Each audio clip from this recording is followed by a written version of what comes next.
Құрметті құрлық әскерлерінің әскери қызметшілері, сіздерді 12-740 әскери бөлімінің барлық офицерлер құрамының атынан құрлық әскерлерінің құрылу күнімен шын жүректен құттықтаймын. Сіздердің қажырлы еңбектеріңіз, темірдей тәртіп пен биік рухтарыңыз ол еліміздің бейбіт өмірі мен қауіпсіздігінің кепілі.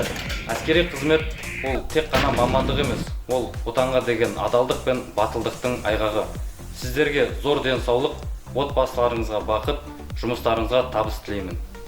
Құрметті құрлық әскерлерінің офицерлері мен сержанттары және де айбынды сарбаздары, сіздерді 12-740 әскери бөлімінің сержанттар құрамының атынан бүгінгі кәсіби мерекелеріңіз құрлық әскерлер күнімен шын жүректен құттықтаймын. Бұл күн отан алдындағы борышын абыроймен атқарып жүрген жауынгерлердің әскери тәртіп пен батырлықтың символына арналған азаматтардың мерекесі.